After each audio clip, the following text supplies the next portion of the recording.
Samsung J7 mobile ஒன்று டெட்டுன்னு சொல்லி வந்திருக்கு. ஸோ டயக்னோஸ் பண்ணி பார்த்ததில் விபேட் லைன் டெட் ஷார்ட்டில் இருக்குது. சவுண்ட் வருது பாருங்கள். ஸோ இப்போ வந்து இதில் வந்து எங்கே ஷார்ட் இருக்குது அப்படின்றத ஸ்மோக் போட்டு ஐடென்டிஃபை பண்ணி அந்த ஷார்ட்டை ரிமூவ் பண்ணி மொபைலை வந்து ரெடி பண்ண போகிறோம். அதாவது டெட்டில் இருக்கிற மொபைலை ரெடி பண்ண போகிறோம். அதுதான் இப்போ பண்ண போகிறோம். பாருங்கள், ஸ்மோக் அப்ளை பண்ணிக்கலாம். நம்ம எங்கே அந்த விபேட் லைன் எங்கெங்கே போதோ அந்த ஏரியாவில் வந்து ஸ்மோக் அப்ளை பண்ணிக்கலாம். பாருங்கள், இந்த ஏரியாவில் வந்து விபேட் லைன் போகும். அண்டு சார்ஜிங் ஐசி செக்ஷன்லேயும் வந்து இந்த விபேட் லைன் வந்து போகும். ஸோ அங்கே எல்லாமே வந்து நம்ம ஸ்மோக் அப்ளை பண்ணிக்கலாம். ஸ்மோக் வந்து ரோசின் பேஸ்ட் அப்படின்னு சொல்லி ஒரு பேஸ்ட் இருக்குது. ஸோ அந்த பேஸ்ட்டை வந்து ஷால்ரிங்கில் எடுத்து வந்து அப்ளை பண்ணுறோம். ஸோ அப்ளை பண்ணும்போது அந்த இடமெல்லாம் வந்து ஸ்மோக்காக வந்து ஃபார்ம் ஆகும்.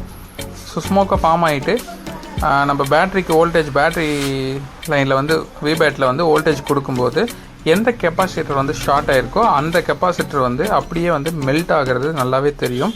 இப்போ பாருங்கள், ஸ்மோக் வந்து ஃபுல்லாகவே அப்ளை பண்ணிட்டோம். நம்ம எந்தெந்த ஏரியாவில் வந்து விபேட் லைன் வருமோ அந்த ஏரியாவில், டவுட்டாக இருக்கிற ஏரியாவில் வந்து ஸ்மோக் வந்து அப்ளை பண்ணிட்டோம். இப்போ வந்து பேட்டரிக்கு வோல்டேஜ் கொடுத்து பார்க்கலாம் எந்த கெப்பாசிட்டர் வந்து ஷார்ட்டில் இருக்குது அப்படின்னு சொல்லிட்டு.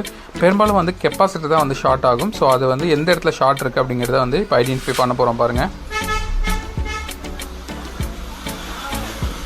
இப்போ பார்த்தீங்க அப்படின்னா தெரியும். பாருங்கள், இந்த இடத்துல கார்னரில் ஒரு கெப்பாசிட்டர் வந்து அப்படியே மெல்ட் ஆகிறது தெரியுதுங்களா? ஓகே, வேறு எங்கேயும் வந்து மெல்ட்டிங் ஆகலை. ஸோ அந்த ஒரு இடத்துல மட்டும்தான் வந்து மெல்ட் ஆகுது. ஸ்மோக் அப்ளை பண்ணதுனால அந்த எது வந்து ஷார்ட் ஆகிருக்கு அப்படிங்கிறது நமக்கு தெளிவாக தெரியுது. ஸோ இப்போது அந்த ஷார்ட்டான கெப்பாசிட்டர் ரிமூவ் பண்ணிவிட்டு செட்டை ஆன் பண்ணி பார்க்க போகிறோம். செட்டு வந்து டெட்டில் இருக்குது. இப்போதைக்கு மொபைல் வந்து சுத்தமாக ஆன் ஆகலை. சார்ஜ் போட்டாலும் எந்த ரெஸ்பான்ஸும் இல்லை. இப்போ வந்து இந்த கெப்பாசிட்டர் இதுதான் வந்து அந்த கல்ப்ரட்டான கெப்பாசிட்டர். ஸோ இதுதான் வந்து ஷார்ட்டாக இருந்தது. இப்போது இதை வந்து நம்ம ரிமூவ் பண்ணிட்டோம். இனிமேல் மொபைலில் போட்டு மொபைல் போர்டை வந்து மொபைலில் ஃபிட் பண்ணி டிஸ்பிளேயில் வச்சு மொபைல் ஆன் ஆகுதான்னு செக் பண்ணுறது தான்.